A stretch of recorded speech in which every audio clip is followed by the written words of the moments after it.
복사는 말하자면 뭐 하는 거예요? 이 동네 사람들이 계좌이체 하는 거죠? 그냥 쏴주는 거죠. 원거리에 있더라도 그냥 팍 따라 하고 쏴주는 거죠. 중학교 때 배운 대로 얘기해봐요. 복사가 뭐예요? 복사 레디에이션. 복사가 뭐죠? 어떻게 열 전달하는 게 복사죠? 뭐의 형태로? 뭐에 실어가지고? 아예 알잖아. 말해줘. 복사. 그래 왜 그 입 아파서 말 못하는 거냐? 빛의 형태로 에너지를 전달하는 걸 복사라고 그러죠. 다음 중 복사를 하는 물체는 별 복사하냐? 그렇죠. 잘하지. 기가 막히게 잘하지. 태양 하냐? 그렇죠. 그렇죠. 그 태양 빛을 쬐면 따뜻해지죠. 달도 밝게 빛나는데 달도 복사를 하나? 안 하나? 그렇죠. 하죠. 하나? 하죠. 아 그러면 달빛을 쬐면 따뜻해지는 건가? 아주 조금 아주 조금. 한다고? 알았어 일단 한다고. 지구는 복사를 하나? 하죠. 지구 복사 에너지 이런 말 들어봤나?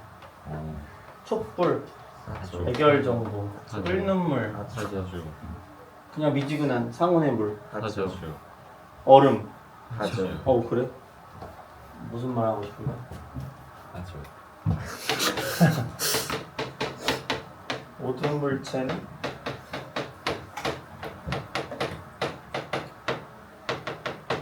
복사를 한다. 애초에 모든 물체가 안 하는 거면 물리학 시간에 배우지도 않겠죠. 모든 물체가 복사를 한다. 다만 구분을 해야 될 게 있다 좀.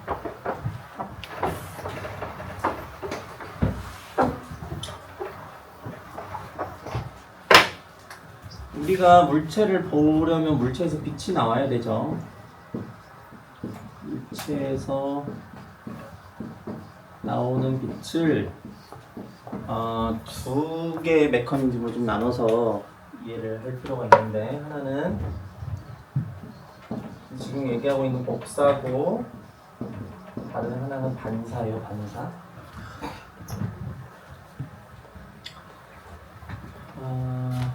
이 두 개 어떻게 구분할 수 있는가라고 하면,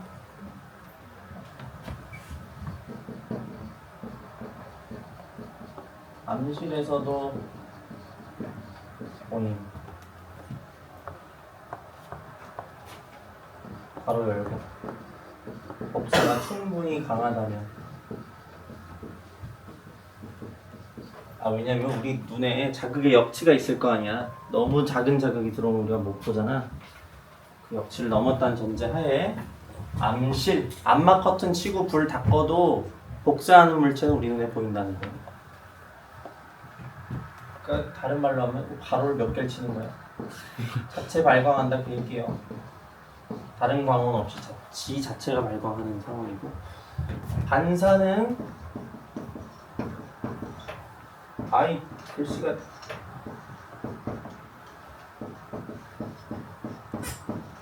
암실에서는 안 보이겠죠? 다른 광원이 있어야 어떤 물체에 반사하는 빛을 우리가 볼 수 있는데, 암실이라는 건 그걸 다 차단한 거니까 그 물체가 안 보이겠어요. 자, 그러니까 지금 여러분이 내 얼굴을 보죠. 나는 복사를 하는 물체이긴 하거든요. 모든 물체는 복사하니까 나도 복사를 하고 있거든요. 여러분이 지금 보고 있는 이 정보는 내가 복사하는 정보를 인식하는 건 아니죠. 다만 이 빛을 반사한 걸 여러분이 보고 있는 것인데, 그걸 확인할 수 있는 방법은 여기를 암실로 만들고 이제 우리들이 마주보고 있으면 내가 안 보이죠. 그냥 까매가지고 안 보이죠. 내가 하는 복사는 너무 미미해서 여러분 눈에 안 보이고, 다만 원래 보던 건 반사인데 그걸 차단했으니 안 보인다. 별과 태양빛은 복사 하는 걸 우리가 직접 보는 거라고 봐도 좋겠어요. 자체 발광하는 걸 우리가 보고 있고 쬐면 따뜻하기도 하고요. 달도 밝지만 우리가 주로 보는 그 달빛의 정보는 복사라기보다는, 물론 달 복사하고 있어요. 근데 우리가 보는 달빛은 복사라기보다는 태양빛을 반사하는 것이 주된 것이겠고요. 지구도 보이죠? 멀리서 지구 보면 푸른 이제 천체로 보이죠? 근데 그거는 주로 반사를 보는 것이고, 촛불은 잘 보이는데 주로 복사를 보는 거고요. 우리가 전구 중에 백열전구라고 있어요. 진짜 이 필라멘트 안에 이렇게 생긴 거. 요즘 여러분은 이걸 볼 수 없어요. 설령 그런 모양으로 전구가 나오더라도, 이런 모양으로 이렇게 생긴 전구도 사실은 요즘 나오는 이 모양의 전구는 LED를 가지고 이 모양을 따라한 거예요. 백열전구가 아니에요. 백열전구 모양을 따라한 LED인데, 백열전구는 실제로 전류가 흐르면 이제 이 필라멘트가 몇 천도씩, 한 2700도, 3000도 정도까지 달궈져서 나오는 빛이에요. 복사를 여러분 주로 보는 거예요. 달궈진다는 얘기를 했는데, 여기를 암실로 만들고 아무것도 쇠 조각을 여기 놔요. 그리고 암실로 만들어. 그럼 쇠 조각이 안 보이겠죠? 근데 이 쇠를 2000도, 3000도씨 정도로 달구면 얘가 뻘겋게 발광할 거거든요. 용광로가 밝게 빛나듯이. 그거는 복사죠, 복사. 마찬가지로 이 백열전구로 이놈을 몇천 도씨로 달궈서 그걸 여러분 보는 거예요. 물도 복사를 하고 있지만 복사에 의한 빛은 여러분 눈에는 거의 안 보일 거예요. 그러니까 온도가 수천 도 정도 스케일은 돼야 복사를 여러분 눈으로 볼 수 있다. 그 외에 보이는 것들은 다른 빛의 반사인 경우가 많아요.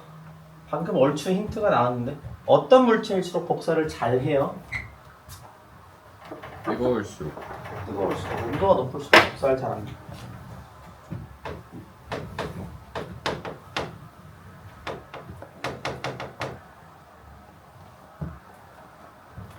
밑에 그래프에서 좀 확인을 해볼게요.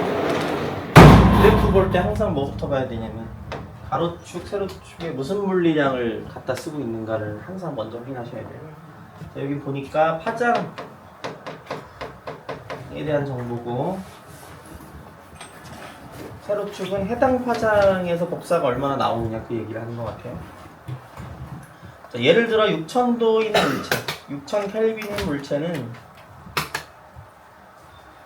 200나노미터의 파장의 빛은 요만큼 복사하고, 300나노미터 파장의 빛은 한 요만큼 복사하고, 500나노미터는 한 요정도 복사하고, 얼마는 요정도 복사하고, 얼마는 요정도 복사하고 라는 정보가 이렇게 곡선으로 그려져 있는 거죠. 지금 각 파장별로 복사를 얼마나 잘 하냐.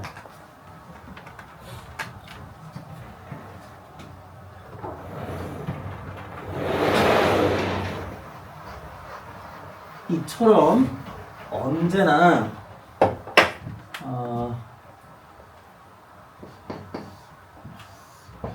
가로축을 파장 또는 진동수로 놓고요.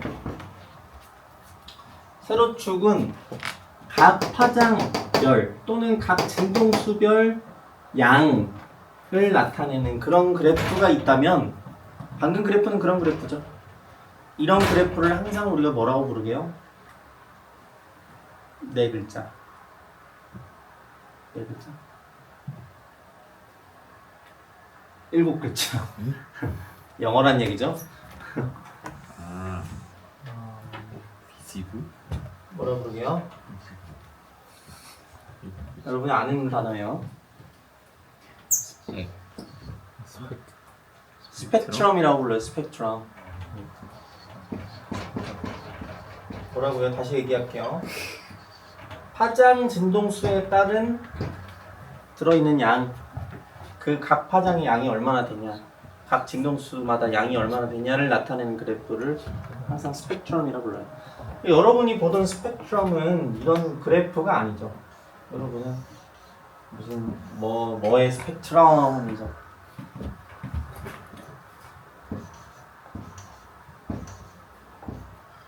이런 걸 봤을 거라고. 선 스펙트럼이니 연식 스펙트럼이니 이런 걸 봤을 거라고.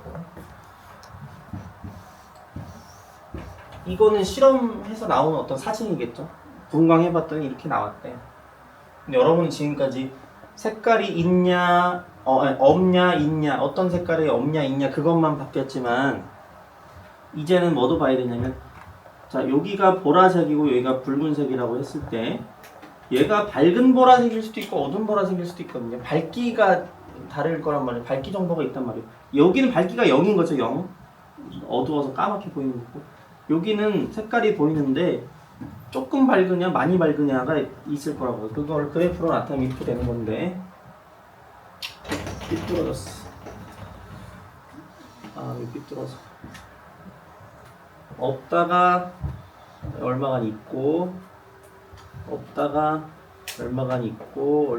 야 정호, 예. 너 왜 대답을 못해? 예. 이게 스펙트럼이라는 걸. 죄송합니다. 예술 속의 물리학. 아, 왜 죄송합니다 하는 거야?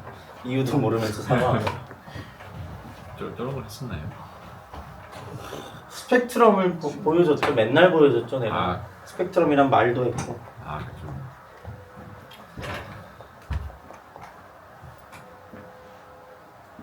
여러분 이렇게 보는 이 색깔 그래프로 나타내면 이런 거예요. 밝고 조금 밝고 많이 밝고 또 그냥 어중간하고 많이 밝고, 이게 그래프로 나타내면 이렇게 되는 거예요. 또 다른 종류의 스펙트럼도 본 적 있죠, 교과서에서. 빨주노초 파남보가 이렇게 있고, 근데 그냥 태양광을 분해하면 빨주노초 파남보가 들어있구나 이게 아니고, 이제는 여러분 어떻게 생각해야 되냐, 상대적인 밝기가 어떻겠구나. 보라색이 뭐 많고 뭐 노란색이 적고 뭐 이런 스펙트럼을 이렇게 정량적으로 그래프로 좀 생각할 수 있어야 됩니다. 이 그래프가 사실은 진짜 스펙트럼이죠. 여기는 양적인 정보가 바로 안 보이죠. 그래프를 그려야 보이죠.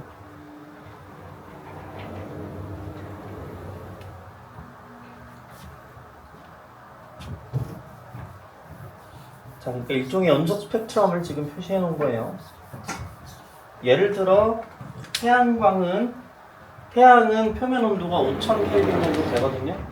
그런 놈들의 복사는 이런 식인데, 무슨 말이냐면, 물론 적외선도 있고 자외선도 있겠지만 가시광선만 놓고 보면 빨주노초 파남보가 비교적 골고루 들어있다 그 얘기예요. 태양광이 하는 복사는. 그 우리가 백색이다 이렇게 부르죠. 빨주노초 파남보가 골고루 들어있으면. 그거보다 온도가 높은 별을 생각해봐요. 표면 온도가 6000 켈빈인 그런 별을 생각해보면 이 별이 하는 복사는 분광해보니까 이렇대. 이런 색이 좀 많고 이런 색은 적고. 그럼 얘는 백색이라기보다는 어떤 색이 가깝게 보이겠어요? 이런 별, 이런 색깔이 청색으로 보이겠죠. 청색. 태양보다 온도가 낮은 별이 있대요. 그러면 뭐 이런 그래프를 따르겠죠. 그렇죠? 4000 켈빈인 별이 있대요.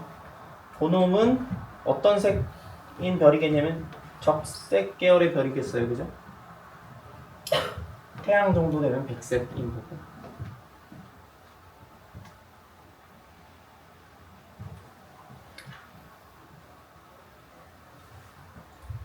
어떨수록 복사를 잘하는가? 온도가 높을수록 복사를 잘한다. 이걸 정량적으로 정확히 따져보면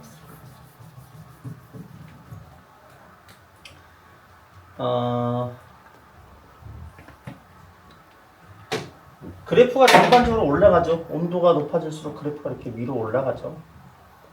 근데 각 파장에 대해서 조사해봐도 이미 파장에 대해서 온도가 낮은 놈보다 온도가 높은 놈이 항상 복사를 잘해요. 모든 파장 영역에서 온도가 높을수록 그냥 그 낮은 온도보다 무조건 복사를 잘하는 거예요. 모든 영역에서. 그럼 온도가 올라갈 때 그래프가 이렇게 올라가느냐? 아니요. 그렇지 않고 이렇게 올라간다는 거예요. 자, 이해돼요? 그래프? 그냥 이렇게 올라가는 게 아니고 온도가 높아질수록 복사 특성이 이렇게 올라간다고. 청색이 점점 이쪽 파장이 짧은 쪽이 많아지는 방식으로 올라간다고. 그러니까 온도 높은 별이랑 온도 낮은 별이랑 색깔이 다른 거죠. 단순히 밝고 어둡고만 다른 게 아니고 색깔도 달라져. 백열전구 무슨 색이에요? 흰색. 그런 백열전구 무색. 무색? 무색? 색깔이 없다고? 이거 백열전구 아니에요, 여러분들. 백열전구 뭔지 이거 아. 초등학교 때 꼬마전구 생각해도 좋아요. 그거 백열전구예요. 주황색? 과학실에 있는 꼬마전구 백열전구예요. 무슨 색이에요? 주황색. 뭐 주황색 정도 되죠. 그러니까 온도 한 얼마 될까? 한 3000켈빈 되거든요. 필라멘트 온도가 3000켈빈이에요. 그래서 그 색깔이 나오는 건데 설령 더 달궜다고 쳐봐요. 필라멘트가 그래도 안 끊어지고 5000도까지 갖다 쳐봐요. 그럼 무슨 색이 나오겠냐면 비로소 백색이 나올 거예요.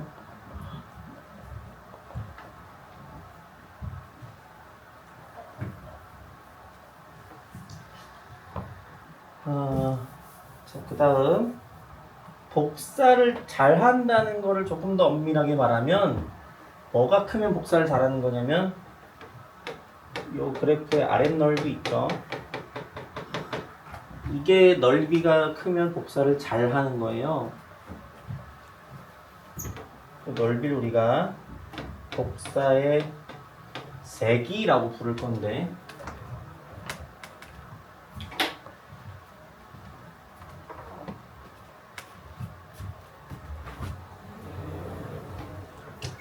색이라는 물리량이 물리학에서 정확히 의미하는 바가 있어요. 그냥 뭐 좀 많다, 세다, 크다 뭐 이런 느낌이 아니고 정확한 어떤 개념이 있는 물리량인데 세기, 빛의 세기, 소리의 세기.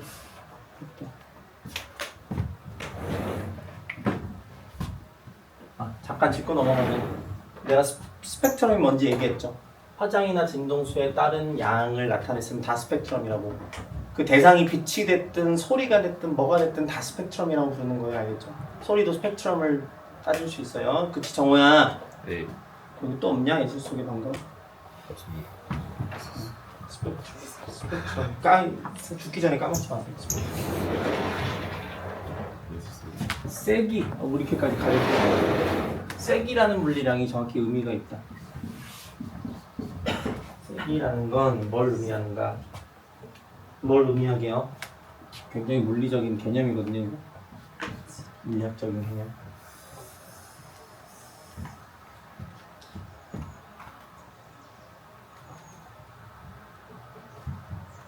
단위 시간당, 단위 면적당 에너지 양을 의미해요. 세기라는 게. 빛의 세기를 말하고 싶다. 어떤 빛은 1시간 동안 쪼이고 어떤 빛은 1초를 쪼인 다음에 에너지 양 비교해가지고 둘 중에 어떤 빛이 세다 이렇게 말하면 불공평한 거죠. 단위 시간당 전달되는 에너지를 따져야 되고요. 마찬가지로 면적당 개념까지 포함해서 우리가 세기라고 부르는데 단위 시간당 단위 면적당 에너지 양입니다. 그래서 이 면적이 세기이고, 그럼 다음 질문 이거예요. 이 스펙트럼의 세로축, 뭐라고 써있는지 보지 마시고 세로축은 어떤 차원의 물리량이어야 되는가를 한번 따져보세요. 이 세로축에 와야 되는 물리량은 어떤 차원의 물리량인가 를 따져보라는 거예요.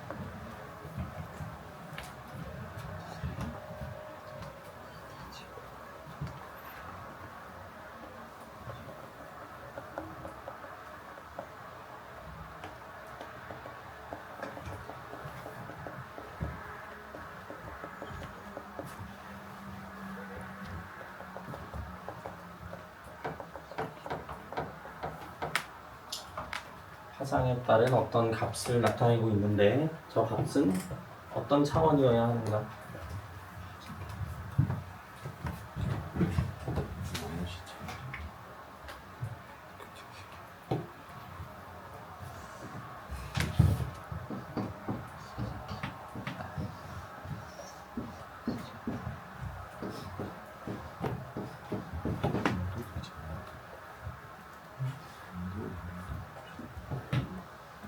가스 온도 차고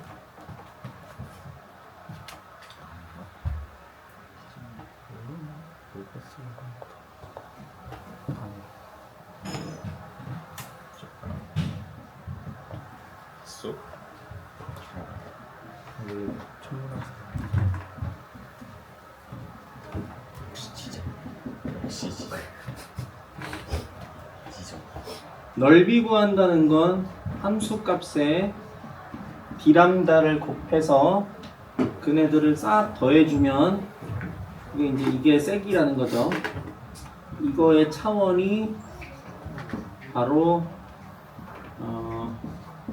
시간 차원, 길이 제곱 차원,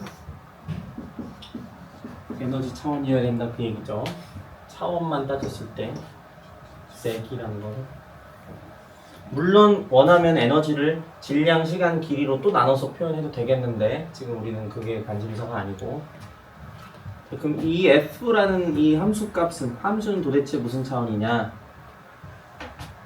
뭔가를 싹 더했다는 의미이기 때문에 결국에 이것의 차원과 같겠죠. 그죠?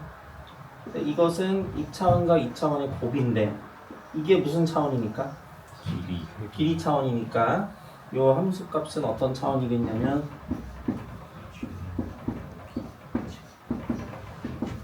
시간, 길이 세제곱, 에너지 이런 차원이겠죠.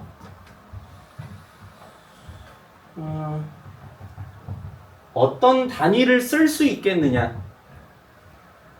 꼭 그 단위를 써야 되는 건 아닌데 차원에 맞는 단위라면 뭐든 상관없겠죠. 그 중에 한 가지 가능성은 에너지로 제일 대표적인 게 줄 단위 써도 되고요. 시간으로 세크 단위 써도 되고요. 아니 분선 쓸까요? 줄 써도 되고 미터 세제곱 써도 좋죠. 뭐 다른 거 써도 되지만 이렇게 쓸 수 있죠. 요거를 묶어서 뭐라고 불러도 되냐면 중학교를 나왔으면 알겠죠. 와트예요. 얘가 와트. 위에다 쓸까 헷갈리니까. 맞아.